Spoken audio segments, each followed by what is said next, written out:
आज एडुसाट क्लास को समस्त को स्वागत। आज आम भौतिक विज्ञान दशम श्रेणी प्रथम अध्यायटी को तार तीनोटी लेसन करा जाइछि। से तीनोटी लेसन रु प्रथम लेसन टी आज आम पढ़ा। प्रथम अध्यायटी को तीन भाग विभक्त कराई। प्रथम अध्यायटी हूँ आम रासायनिक समीकरण और रासायनिक प्रतिक्रिया। से आज आम रासायनिक समीकरण टी को आलोचना करवा। बहु प्रकार परिवर्तन कथा आम जानीचे। से भीतर गोटे परिवर्तन तुम जीवन में अनेक परिवर्तन तुम देखीच। अनेक परिवर्तन भितर केते गुड़िए विशेष परिवर्तन विषय आज आलोचना करवा। एवं से परिवर्तन मूल किछि वैज्ञानिक भित्तिभूमि अच्छी एटा जानिले तुमको बहुत आनंद लगे। सब प्रकार परिवर्तन एका प्रकार भी नुह। वर्तमान गोटे उदाहरण मुझे दूची। क्षीर दही रे परिणत हवा ता विषय आलोचना करवा। अच्छा, क्षीर रे आम जो दही मिसई दौचु से सामान्य दही मिसेले क्षीर संपूर्ण क्षीर दही रे परिणत हो जाए। गोटे प्रश्न जदि मुझे पचारि जे क्षीर रु आम दही कले किंतु दही रु पुणी क्षीर पाइबा कि केबे हेले आ दही रु क्षीर मिले नहीं। ता अर्थ क्षीर दही रे परिणत हवा होची गोटे स्थायी परिवर्तन। क्षीर दही रे परिणत हवा होची एक स्थायी परिवर्तन। तेणु एथिरे क्षीर थिबा जो मौलिक पदार्थ रही सबू बदली जाए। तार सत्ता क्षीर थिबा तार मौलिक सत्ता एवं प्रकृति हरई थाए। से दही रे परिणत है गोटे नूतन पदार्थ सृष्टि होती। से भली आ गोटे जदि मु कहबी लुहा कंटा। लुहा कंटाटी जो देख भारी उज्ज्वलता तार थाए कारण धातु मानकर उज्ज्वलता थाए। नुआ लुहा कंटाटे तार चिक चिक करूथिबो तुम जानिथिबो।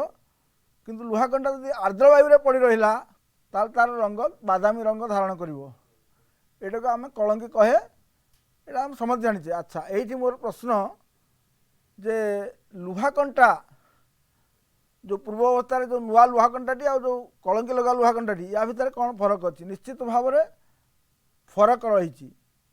एटा परिवर्तन होती एवं ये परिवर्तन एक स्थायी परिवर्तन। ये परमानेंट चेंज अर्थात से कौन सी तार लुहा कंटारे आर्द्र वायु तले संस्पर्श आसी से नूतन जैविक सृष्टि करिछि।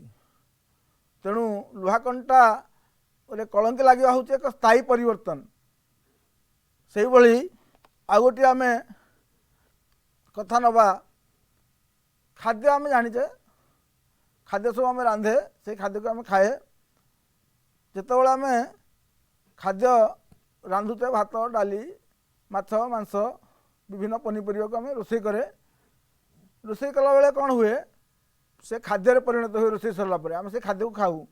किंतु जो पदार्थ आम नहीं एवं आम जो खाद्य खाऊचे से ता भितर संपर्क रही किंतु बदली जाए। ताहा एक परिवर्तन निश्चित भाव में। एवं खाद्य रंधाला बेले जो भोजन आमर प्रस्तुत हुए सेटा मूल पदार्थर प्रकृति और निजस्व सत्तार परिवर्तन घटी थाए। आ गोटे बड़ कथा देखा पड़ो खाद्य हजम है बेले आम जो खाद्य खाऊचे पाकस्थल भीतर पशुची से हजम होची।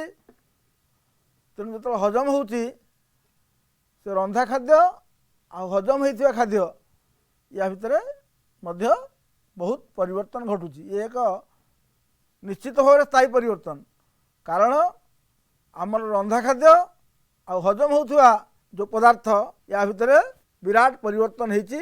जो पदार्थ आम पाइचे सेटा आउ केबे हेले मूल पदार्थ को फेरी पारुनी। तेणुक एक स्थायी परिवर्तन होइची। जो रंधा खाद्य हजम हो गला परे आम जो रंधा खाद्य खाई सारा पर जो हजम होउची से खाद्य आउ हजम होइथिबा पदार्थ संपूर्ण अलगा। तेणु यह एक स्थायी परिवर्तन। मुझे पिला तुमको मु गोटे कथा कहबी। मु तीनोटी कथा आलोचना कली।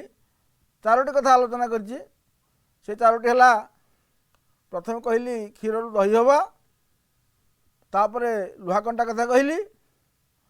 तापरे रोषे रे जो खाद्य आम प्रस्तुत कले जो कंचा पनीपरिया सब व्यवहार कले भात डाली आलू माछ मांस सब व्यवहार करके खाद्य प्रस्तुत कले से कंचा पनीपरिया तापरे आमर जो प्रस्तुत है जो खाद्य संपूर्ण अलग अर्थात से मूल पदार्थ गुड़िक जो पनीपरिया चाउल डाली तांकर सत्ता से हरई निजस्व सत्ता हरई मौलिकता भी हरई मूल गुण गुड़िक परिवर्तित होती अर्थात से स्थायी परिवर्तन होती तेणु ये कहली खाद्य हजम हवा कथा मुझे कहली खाद्य हजम है बेले से कथा स्थायी परिवर्तन होती तेणु रासायनिक परिवर्तन घटिले ताहाकू रासायनिक प्रतिक्रिया कहुए पिला माने एटा भल भाव मन रख रासायनिक परिवर्तन घटिले ताहाकू रासायनिक प्रतिक्रिया कहुए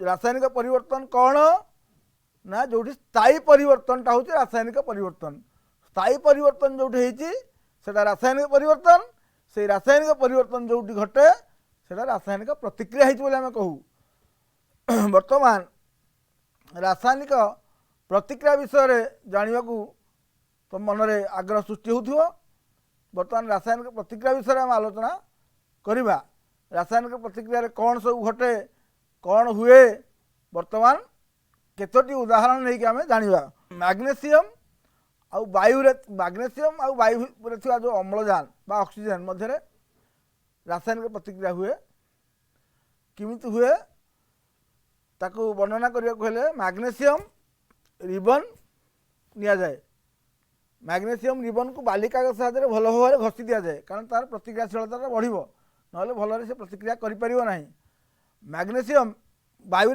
जानिच बहु प्रकार गैस रही किंतु ता भीतर सबुठू अधिक प्रतिक्रियाशील गैस हूँ अम्लजान वायु प्रतिक्रिया कर अम्लजान सहित प्रतिक्रिया तेणु आम कौन करूँ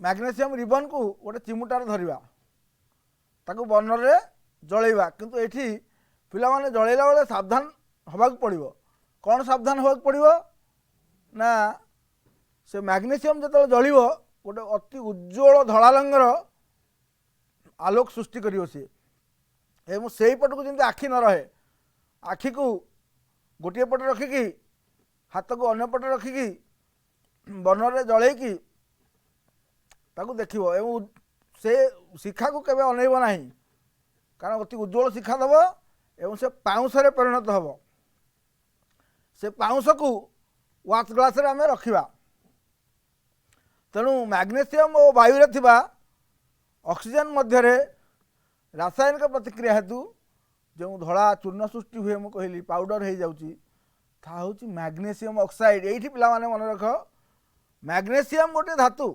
रिबन भाया थिला सी ताको आम जलैले जलिला क्या साहाय्य ना अम्लजान सहित जलिला माने अम्लजान सहित प्रतिक्रिया कला मैग्नेशियम ऑक्साइड सृष्टि है माने से गोटे नुआ पदार्थ हो गला सेटा चूर्णटा से मैग्नेशियम ऑक्साइड आम रखिले तापरे गोटे प्रतिक्रिया को देखा ता पूर्वर दुईटी कथा मुझे कहबी गोटे हूँ तुम जिंक सहित सल्फ्यूरिक एसिड जितेबाला रिएक्शन हुए कौन हुए ना आम जिंक टाकू नहीं जावा कोनिकल फ्लास्क रे तो नहीं जावा तापर आम सल्फ्यूरिक अति लघु सल्फ्यूरिक एसिड को ढालिबा ढालिले कौन हम तुम जो देख से पात्रटी जो कोनिकल फ्लास्क टी तातीवा को लगे देखिए से हाइड्रो गोटे गैस भी बाहर से गैस हूँ हाइड्रोजन गैस जिंक सल्फेट सृष्टि हुए हाइड्रोजन मध्य सृष्टि हुए तेणु मुझे लिखिदे सल्फ्यूरिक एसिड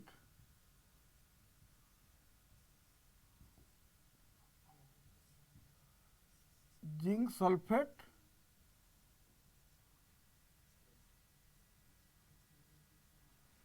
ये जिंक कौन हम सल्फ्यूरिक एसिड सहित रिएक्शन कले जिंक सल्फेट हम हाइड्रोजन गैस बाहर ये दीटा जिनस पिला माने प्रथम करा जो कोनिकल फ्लास्क रे नहीं आम से फ्लास्क तातीब माने ताप परिवर्तन तापमात्रा आ हाइड्रोजन गैस रे निर्गत हम तेणु ये जोड़े जिनस पिला माने प्रतिक्रिया यही प्रतिक्रिया जोड़े जिनस गोटे है प्रथम तापमात्रा परिवर्तन है अर्थात तातीगला कोनिकल फ्लास्क आउ गोटे जिनस हाइड्रोजन गैस से बाहर आउ गोटे जिनस रही आ गोटे सुंदर रिएक्शन कथा मु कहबी जोटा होची लेड नाइट्रेट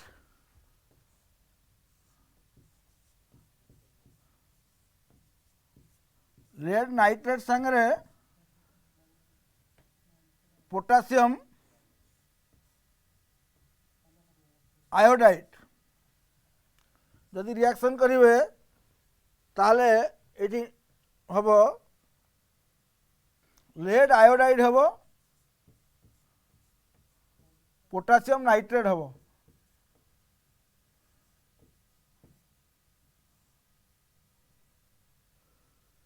लेड नाइट्रेट एटा लेड नाइट्रेट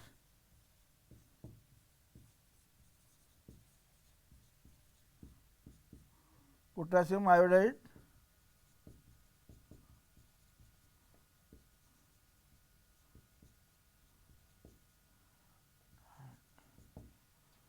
PbI2 2KNO3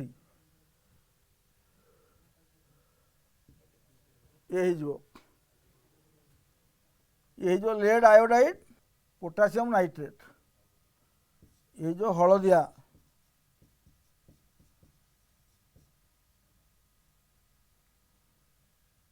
ये हूँ पोटासियम नाइट्रेट।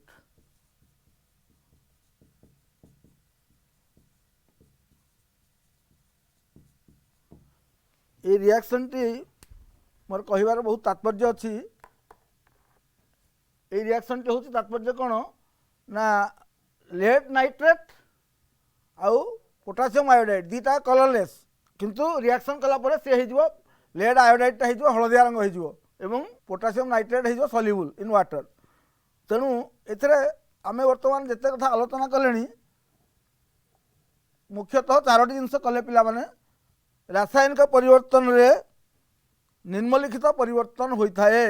निम्नलिखित परिवर्तन होता है कौन सब परिवर्तन होता है देख मुझे आलोचना कली जो प्रथम कथा अवस्था परिवर्तन होती रंगरे परिवर्तन होती जो यही आलोचना जो कली यहाँ हूँ रंग परिवर्तन उदाहरण गैस निर्गमन जो पूर्वटा कहूली zinc sulphate zinc with sulphuric acid है जिंक सल्फेट है हाइड्रोजन गैस बाहर से गैस निर्गमन है तापमात्रा भी परिवर्तन होता है। रिएक्शन टी लेड नाइट्रेट पोटासियम आयोडाइड एथिरे रंग बड़ा सुंदर भाव रंग परिवर्तन हुए एटा हलदिया एटा हूँ एक्वस लेड नाइट्रेट हूँ कलरलेस रंगहीन पोटासियम आयोडाइड भी कलरलेस किंतु जो रिएक्शन करती पोटासियम जो लेड आयोडाइड हो जाए यहाँ तले बसिक रहे यहाँ हलदिया रंग हो जाए बाकी पोटासियम नाइट्रेटटा वाटर सल्युबल से तार जलीय द्रवण रही है। तेणु रंगरे एक सुंदर परिवर्तन हुए ये रंगरे परिवर्तन होची ए क्षेत्र में अवस्था परिवर्तन कहली मैग्नेशियम रिबन चूर्ण हो जाऊँगी ऑक्सीजन संगे जो मैग्नेशियम ऑक्साइड से हूँ अवस्था परिवर्तन होती रंगरे परिवर्तन कहली बर्तमान एक केसटी गैस निर्गमन तापमात्रा परिवर्तन जो पूर्व केसटी कही जिंक सल्फ्यूरिक एसिड संगे जो रिएक्शन कला कोनिकल फ्लाक्स तातीगला एवं हाइड्रोजन गैस बाहर से गैस निर्गमन है तापमात्रा परिवर्तन है अवस्था परिवर्तन प्रथम केसटी कही एवं रंगर परिवर्तन युड़िक सब हूँ रासायनिक परिवर्तन रे निम्नलिखित परिवर्तन होता है अवस्थार परिवर्तन रंगर परिवर्तन गैस निर्गमन तापमात्रा परिवर्तन। तेणु मैग्नेशियम और ऑक्सीजन जो रासायनिक आम कले हूँ तुम अवस्थार परिवर्तन है जिंक सल्फ्यूरिक एसिड संगे जोटा कले आम हेटा परिवर्तन है तापमात्रा रे परिवर्तन है आउ तार परिवर्तन गैस निर्गमन भी है तापर एक लेड आयोडाइड जो आसला आमर सेटा रंगरे परिवर्तन है। तेणु जितेबाला कौन रासायनिक परिवर्तन हुए रंगरे परिवर्तन हुए तापमात्रा परिवर्तन हुए अवस्था परिवर्तन हुए एवं गैस निर्गमन हुए।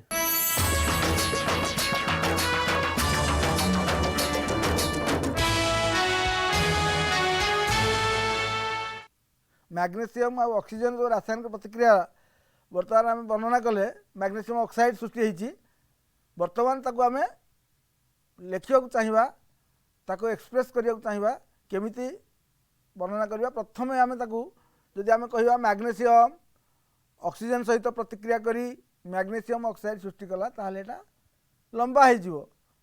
आ विज्ञान रे तुम जानिच सब बेले संक्षेपीकरण सर्ट करवाटा हूँ विज्ञान गोटे मौलिक धर्म। प्रथम काम हूँ विज्ञान सब छोट करवा। तेणु आपको आमर गोटे सहज उपाय है शब्द समीकरण वर्ड इक्वेशन। मैग्नीशियम और ऑक्सीजन रासायनिक प्रतिक्रिया शब्द समीकरण टी हम ये ना मैग्नीशियम युक्त ऑक्सीजन समान मैग्नीशियम ऑक्साइड। शब्द समीकरण टी को तुम एवं लक्ष्य कर शब्द समीकरण रे मध्य आमको सुंदर लगुना कहीं आम वार्ड गुड़िए व्यवहार कले मैग्नीशियम युक्त ऑक्सीजन समान मैग्नीशियम ऑक्साइड एमती लिखा पड़ुची। यहीटा भी आमको सुविधा होना। तेणु यह आहरी सुविधाजनक करने आम आगुरी तुम जाच पूर्व श्रेणी मानक पढ़ीच मौलिक मानकर सबू प्रतीक जानिच जौगिक मानकर संकेत जानिच से संकेत और प्रतीक को व्यवहार करके आम जिते गोटे रासायनिक प्रतिक्रिया को वर्णना करवा ताहा बहुत भल लगे। सेमती आम नहीं पारिबा। तापर मुझे तुमको बर्तमान कहूँ रासायनिक प्रतिक्रिया रे मैग्नीशियम और ऑक्सीजन प्रकृत में कौन कर परिवर्तित होती एक नूतन पदार्थ सृष्टि कर। तेणु रासायनिक प्रतिक्रिया रे मैग्नीशियम और ऑक्सीजन रासायनिक परिवर्तन घटी सेगुड़ प्रतिकारक कह जाए रिएक्टेंट्स। रासायनिक प्रतिक्रिया रे मैग्नीशियम और ऑक्सीजन प्रतिक्रिया होती से माने परिवर्तन से नूतन पदार्थ बार जो मान परिवर्तन है अर्थात जो प्रतिक्रिया कले से दीटी मैग्नीशियम और ऑक्सीजन। तेणु से प्रतिकारक रिएक्टेंट्स यही अच्छा नूतन पदार्थ सृष्टि है से हूँ मैग्नीशियम ऑक्साइड सृष्टि है से। तेणु तार ना हूँ उत्पाद। रासायनिक समीकरण में प्रतिकारक गुड़ी को तीर चिन्हर बाम पार्श्व लिखा जाए एवं उत्पाद गुड़ी को तीर चिन्हर दक्षिण पार्श्व लिखा जाए माने डाहाण पाखे लिखा जाए। तीर चिन्हर दिगटी रासायनिक प्रतिक्रियार दिग निर्देश करिथाए। एकाधिक यदि प्रतिकारक रहीगले बाम पार्श्व मध्य युक्त चिन्ह दि जाए। सेमती एकाधिक उत्पाद यदि डाहाण पटे रहीगले मध्य तीर चिन्ह दि जाए।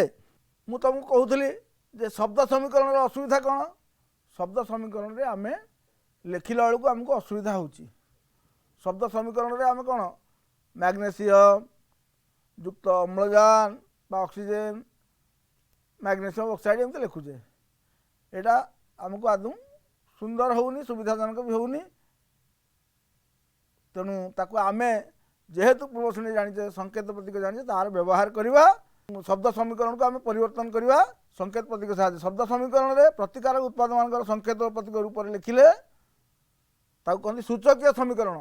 शब्द समीकरण शब्द व्यवहार करवानी व्यवहार करवा संकेत और प्रतीक ताकू व्यवहार कले आम कौन पाइबा सूचकीय समीकरण।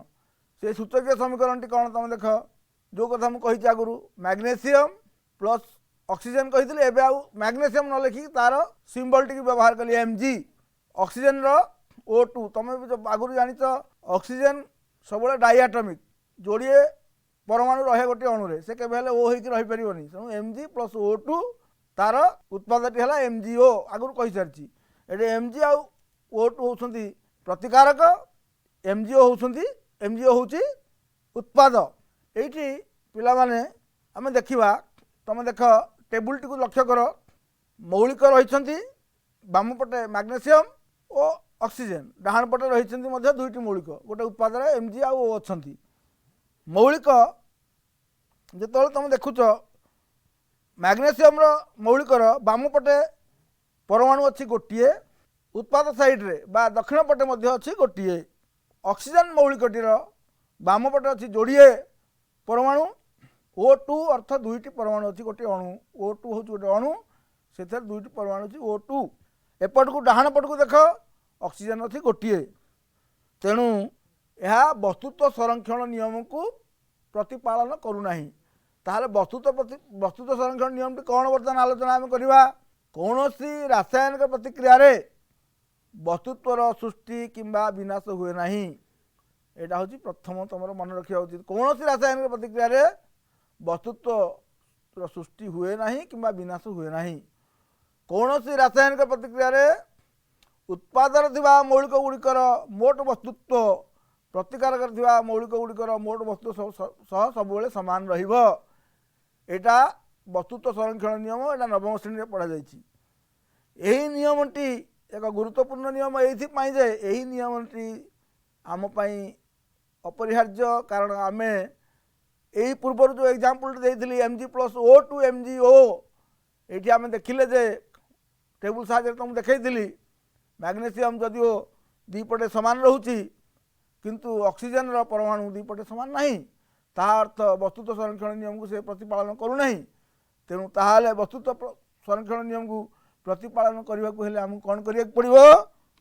କାରଣ ସେତିକିବେଳେ ଆମକୁ ତାକୁ ଦେଖିବାକୁ ପଡ଼ିବ, ଦୁଇ ପଟେ ସମାନ କରିବାକୁ ପଡ଼ିବ। ଏଇଟାକୁ ଆମେ ସମତୁଲ କରିବା ପ୍ରଣାଳୀ ବୋଲି କହୁ। ତାପରେ ଗୋଟିଏ ଏକ୍ଜାମ୍ପଲକୁ ଆସ। ଜିଙ୍କ୍ ପ୍ଲସ୍ ସଲଫ୍ୟୁରିକ୍ ଏସିଡ୍ ହୁଏ ଜିଙ୍କ୍ ସଲଫେଟ୍ ପ୍ଲସ୍ ହାଇଡ୍ରୋଜେନ୍। ତାର ଇକ୍ୱେସନ୍ଟି ମଧ୍ୟ ଆମେ ଲେଖୁଛେ zinc plus H2SO4 ZnSO4 plus H2 ହୁଏ। ତେଣୁ ଏଇଠି ତୁମେ ଯଦି ଲକ୍ଷ୍ୟ କରିବ ପିଲେ ଉଭୟ ପାର୍ଶ୍ୱରେ ଦେଖ ମୌଳିକ କିଏ କିଏ ଅଛନ୍ତି? ବାମ ପାର୍ଶ୍ୱରେ ଜିଙ୍କ୍ ଅଛି Zn, H ଅଛି, ହାଇଡ୍ରୋଜେନ୍ ଅଛି ଗୋଟେ ମୌଳିକ, S ଆଉ ଗୋଟେ ମୌଳିକ ଅଛି, O ଆଉ ଗୋଟେ ମୌଳିକ, ଚାରୋଟି ମୌଳିକ ବାମ ପଟେ ଅଛନ୍ତି। ଡାହାଣ ପଟେ ମଧ୍ୟ ସେଇ ମୌଳିକ ରହିଛନ୍ତି, ଜିଙ୍କ୍, ସଲଫର, ଅକ୍ସିଜେନ୍ ଏବଂ ହାଇଡ୍ରୋଜେନ୍। ବାମ ପଟେ ଯଦି ତୁମେ ଦେଖିବ ଜିଙ୍କ୍ର ଆଟମ୍ କେତେ ଅଛି? ଗୋଟିଏ ଅଛି। ହାଇଡ୍ରୋଜେନ୍ର ଆଟମ୍ ବାମ ପଟେ ଅଛି ଦୁଇଟି। ସଲଫରର ଆଟମ୍ ମଧ୍ୟ ଗୋଟିଏ ଅଛି ବାମ ପଟେ। ଡାହାଣ ପଟେ ବାମ ପଟେ ଅକ୍ସିଜେନ୍ର ମଧ୍ୟ ଚାରୋଟି ଆଟମ୍ ଅଛନ୍ତି ପରମାଣୁ। ଏବଂ ଡାହାଣ ପଟକୁ ଦେଖ ମଧ୍ୟ ଜିଙ୍କ୍ର ସେଇ ଗୋଟିଏ ରହିଛି, ସଲଫରର ଗୋଟିଏ ରହିଛି, ଅକ୍ସିଜେନ୍ର ଚାରୋଟି ରହିଛି, ହାଇଡ୍ରୋଜେନ୍ର ଚାରୋଟି ରହିଛି। ତାର ତ ବାଁ ପଟେ ଯାହା ପରମାଣୁ ଯେଉଁ ଯେଉଁ ମୌଳିକର ଯେତୋଟି ପରମାଣୁ ଅଛନ୍ତି ଦକ୍ଷିଣ ପଟରେ ମଧ୍ୟ ମୌଳିକ ଠିକ୍ ପରମାଣୁ ସଂଖ୍ୟା ସମାନ ରହିଛି। ଉଭୟ ପାର୍ଶ୍ୱରେ ପ୍ରତ୍ୟେକ ମୌଳିକର ପରମାଣୁ ସଂଖ୍ୟା ସମାନ ଥିବାରୁ ଏହା ଏକ ସମତୁଲ ସମୀକରଣ, ଏହା ଏକ ବାଲାନ୍ସ କେମିକାଲ ଇକ୍ୱେସନ୍।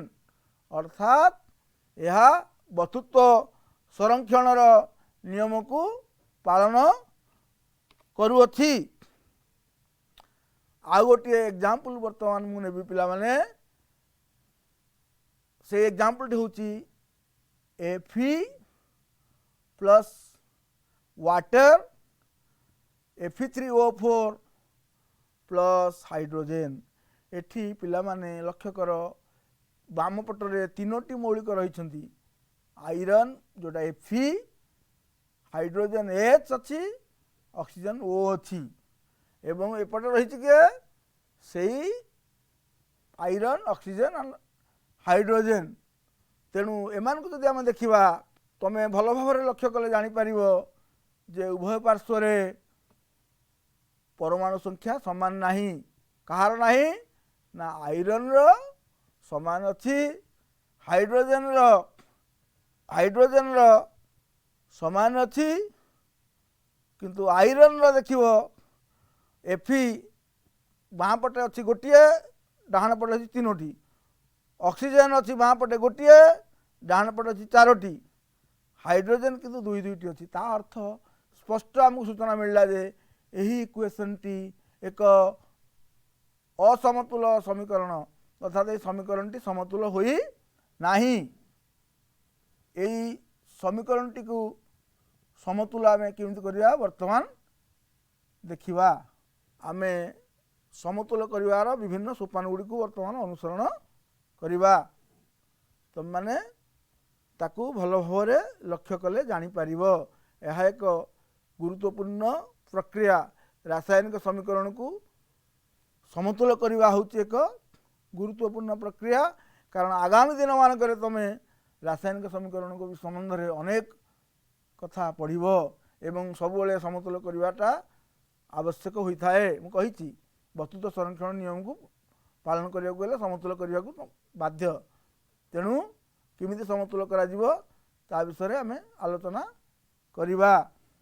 देख मौलिक गोटे टेबुल दिखाई देख टेबुल ट्रे मौलिक रही प्रतिकारक रे केतोटी लाखे परमाणु रही देखा जायछि उत्पाद रे मध्ये केतोटी परमाणु देखा जायछि।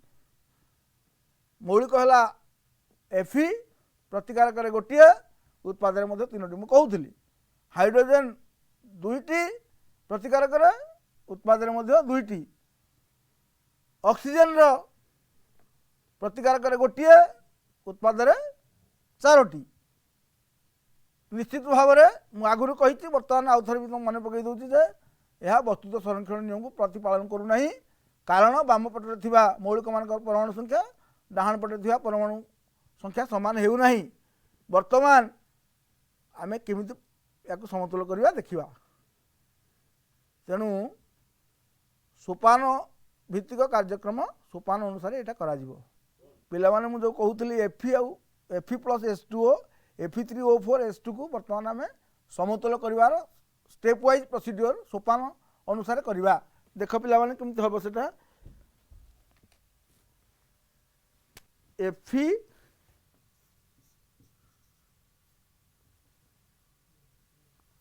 प्लस H2O हूँ Fe3O4 प्लस H2 यही इक्वेशन टी हूँ आम पे सूचकीय समीकरण।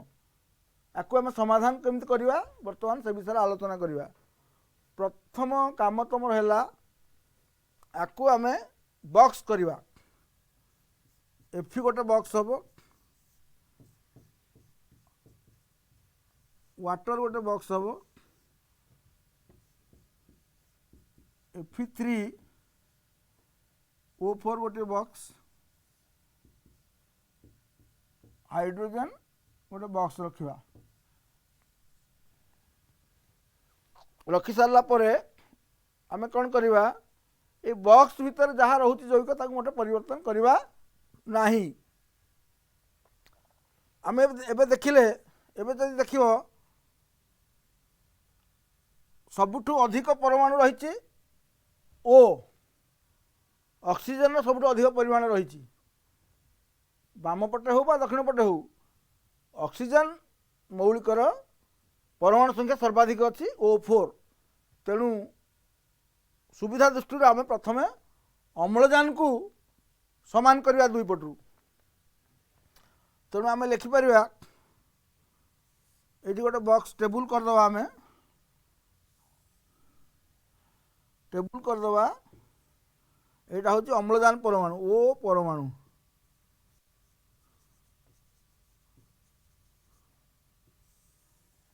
एटा आरंभ रे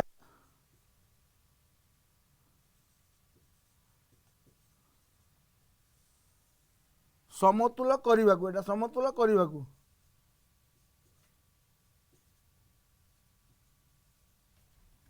समतुल करने को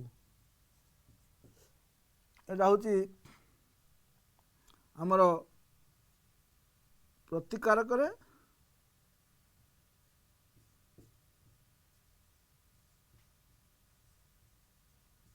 हूँ उत्पाद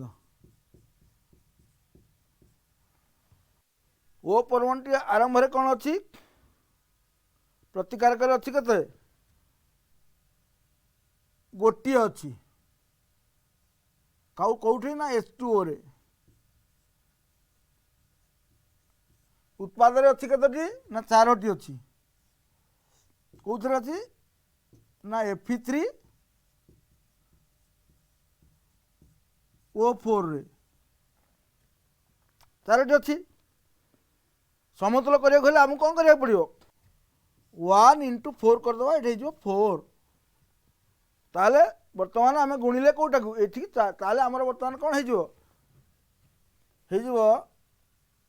Fe प्लस 4 गुणिले आम तेणु यहाँ आम 4 लिखा ये बॉक्स रहा बॉक्स रहिला एठी 4 गुणिले तेणु हो गला केते वर्तमान एठी लिखिले Fe3 O4 प्लस हाइड्रोजन। वर्तमान देखिले जना पड़ुची ऑक्सीजन 4O 4टी हो गला O4 4टी हो गला ऑक्सीजन बैलेंस दी पटरे। एबे कौन करवा आमे आसीबा हाइड्रोजन को देखिबा। हाइड्रोजन रे कौन असुविधा अछि ना जदि ताको आमे पुन टेबुल पकई लिखिदबा टेबुल मेथड रे लिखि परिबा आमे एडे मौलिक है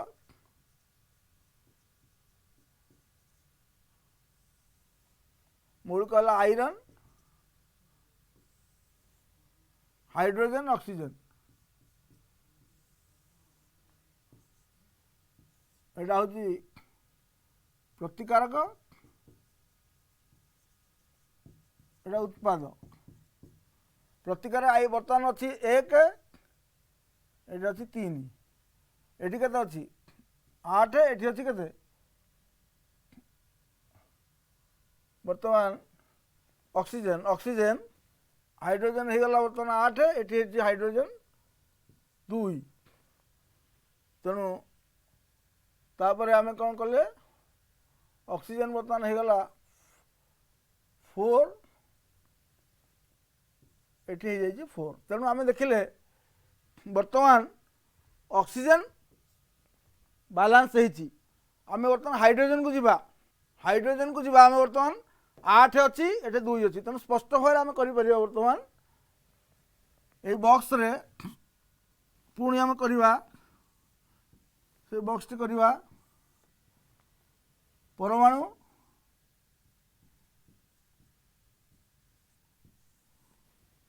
आरंभ रे एवं समतुल करने को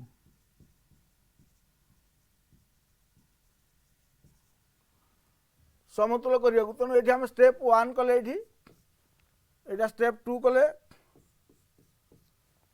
ये सॉरी आमे ये स्टेप 1 कले ये 2 कले ये 3 कले এইটা को आम आरम्भ करवा 1 रु एटा 1 एटा को 2 2 पर 3 एटा 4 एबे आम 5 स्टेप 5 को जाऊे परमाणु हूँ आमर आरंभ रे नहीं तो आम परमाणु हूँ तुम उद्यान परमाणु आम बर्तमान उद्यान देखुचे उद्यान आमर कौन थिला ना 8 आउ 2 थिला तेणु आम एटा प्रतिकारक ये उत्पाद प्रतिकारक अच्छी 8 उत्पाद अच्छी 2 तेणु आम बर्तमान ये 8 रे 2 इंटू 4 करवा ये 8टा कौन अच्छी ना 4s2 रे 4s2o रे 8टा कौटी अच्छी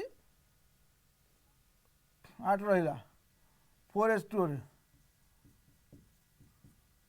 2 कौटी थिला 2 थिला s2 रे तेणु ये आम बर्तमान स्पष्ट भाव लिखिदबा एटा स्टेप 6 रे करवा Fe प्लस 4 एटा हो Fe3O4 4 हाइड्रोजन ये आम बर्तमान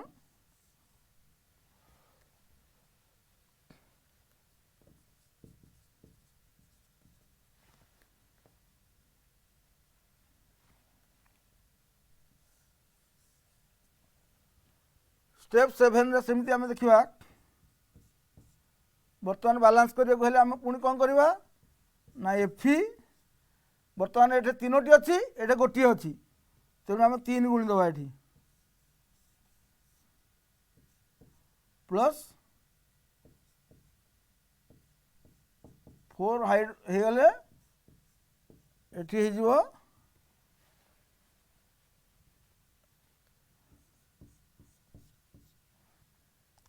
एफी 3O4 4 हाइड्रोजन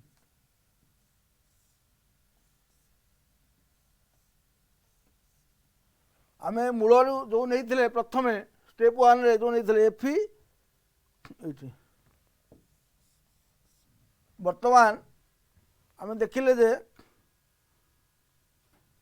ये जगह वर्तमान आम देखिले ये 4 रे मल्टीप्लाई करने पड़ी ये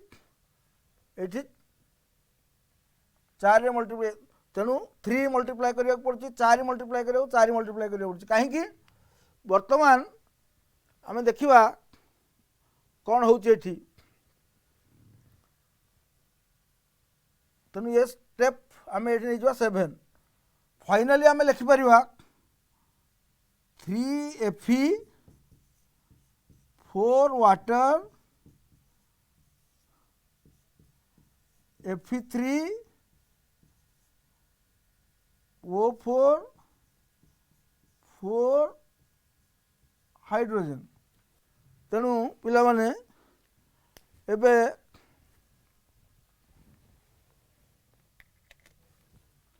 आमे देखिपर ये जो बैलेंस इक्वेशन को अच्छी एबे देख 3Fe 4 water Fe3O4 plus 4 hydrogen हो गला आम कंटिन्यूअसली स्टेप बाय स्टेप आसला ये आसिक पहुँचले ये बर्तमान बालांस होना कि पुणी देखा आम टेबुल को देख मौलिक आगुरी देखी गोटे टेबुल एबे हाँ एबे टेबुल को देख पिला माने एबे बैलेंस इक्वेशन आसी जाइए 3Fe plus 4 water Fe3O4 plus 4 hydrogen तेणु मौलिक आसीगला Fe हाइड्रोजन ऑक्सीजन प्रतिकारक अच्छी 3टी आयरन 3टी उत्पाद मध्य 3टी हाइड्रोजन प्रतिकारक अच्छी 8टी एठी मध्य उत्पाद अच्छी 8टी एवं ऑक्सीजन मध्य अच्छी 4टी उत्पाद मध्य 4टी ताहा स्पष्ट भाव सूचना देला जे जो 3Fe 4 water Fe3O4 plus 4 hydrogen ये हूँ एक समतुल रासायनिक समीकरण तेणु यह वस्तुत्व संरक्षण नियम को पालन करुअछि तेणु केमिति समतुल है आमे वर्तमान बुझी पारिले एई भली जेकोसी रासायनिक समीकरण तो समतुल करि पारिबो।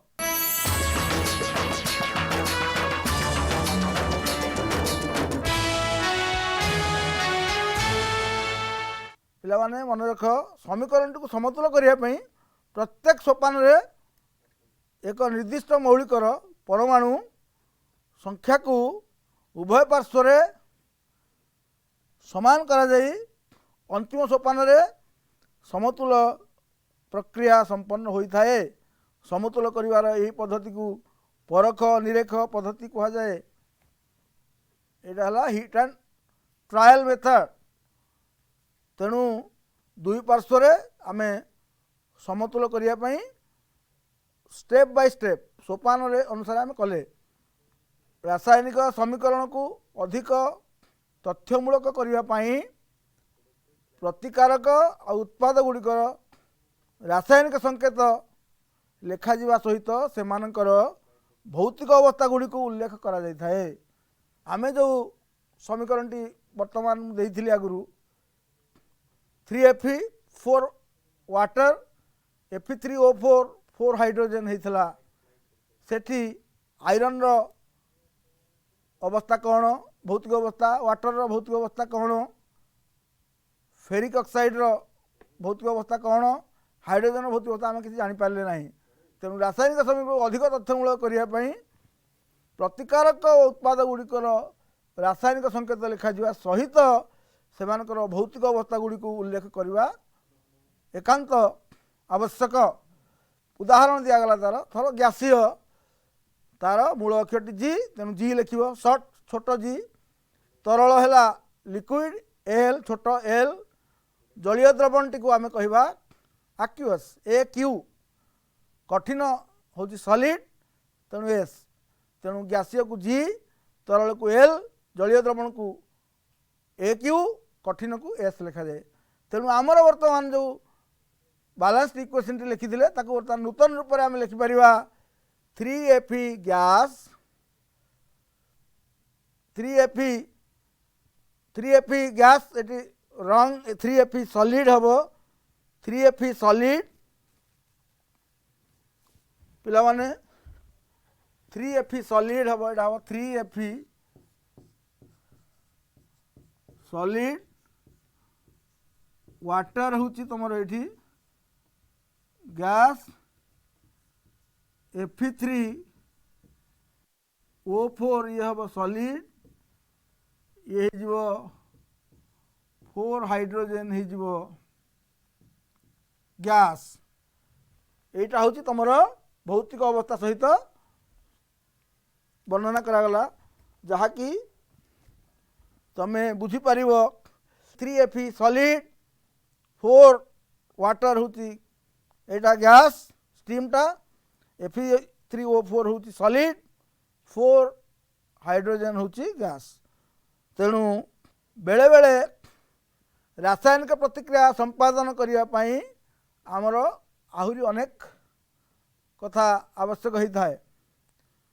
बाह्य कारक गुड़िक से गुड़िक कौन जानिच, से गुड़िक गोटे हूँ ताप, चाप, उत्प्रेरक यही बाह्य कारक मध्य रासायनिक प्रतिक्रिया संपादन पर आवश्यक होता है। तेणु सेगुड़िक आम मैंने व्यवहार करने को बाध्य, नहेले आमर रासायनिक समीकरण टी संपूर्ण तथ्य पूर्ण हो पार ना। तेणु रासायनिक प्रतिक्रिया संपादन पर ताप, चाप, उत्प्रेरक भली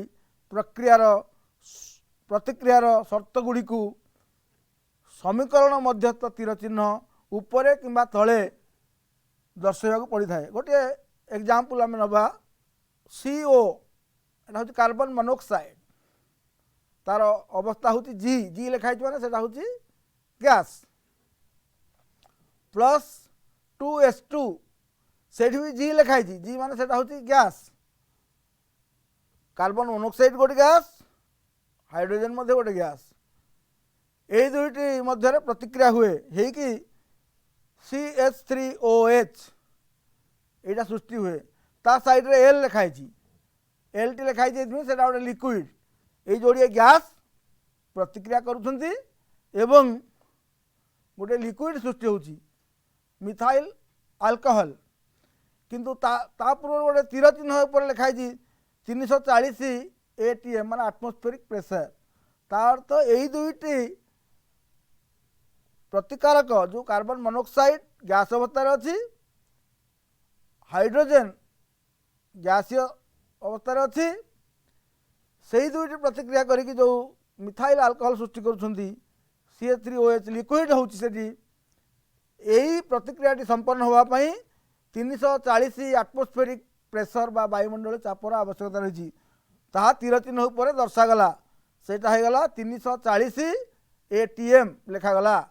तेणु यह न लिखागले आम बुझीपर ना ये रिएक्शन प्रतिकारक गुड़िकर भौतिक अवस्था कौन एवं उत्पादन भौतिक अवस्था कौन आम जानवा हेले ताकू दर्शाइवाक पड़ो, तथ्यपूर्ण हवा उचित एवं तथ्यपूर्ण हेले आम भल भाव बुझी पारिबा। पुणी गोटे रिएक्शन कथा आम एग्जाम्पल नबा, से रिएक्शन टी बहुत परिचित रिएक्शन तुमर तमे निश्चित भाव में जानी आलोक संश्लेषण बा फोटोसिंथेसिस से रिएक्शन टी हूँ 6CO2 gas plus 12 water liquid सूर्यालोक आ क्लोरोफिल लिखाई तार तो सूर्यालोक दरकार क्लोरोफिल दरकार तुम बहुत छोट क्लास पढ़ी आस फोटोसिंथेसिस बा आलोक संश्लेषण बा आलोक संश्लेषण प्रतिक्रियाटा हूँ कार्बन डाइऑक्साइड और जल प्रतिक्रिया करुँच कहार उपस्थित ना सूर्यालोक और क्लोरोफिल उपस्थित है सृष्टि कौन करती ना C6H12O6 ग्लूकोज जहाँकि तुम खाद्य एवं 6O2 बाहरी जाऊँगी एवं 6 वाटर विमोचित होची। यही प्रतिक्रियाटी आमर अत्यंत गुरुत्वपूर्ण आमर पर्यावरण पाई कारण तुम जान वृक्ष मैंने यहाँ करती सूर्यालोक उपस्थित क्लोरोफिल थिबा हेतु कौन करते ना कार्बन डाइऑक्साइड को व्यवहार करके आमको दौरान कौन ना ऑक्सीजन दौरान ये आमर वर्तमान जो सूर्यालोक रहिले क्लोरोफिल रहिले ये बाह्यकारक एवं तांकर अवस्था गुड़िक वर्णना करागला किए गैस किए लिक्विड किए आक्यूअस तेणु ये वर्तमान समाप्त है तुम ये क्लास टी को तुम मैंने भल भाव बुझी आशा करे समस्त को बहुत बहुत धन्यवाद अशेष धन्यवाद।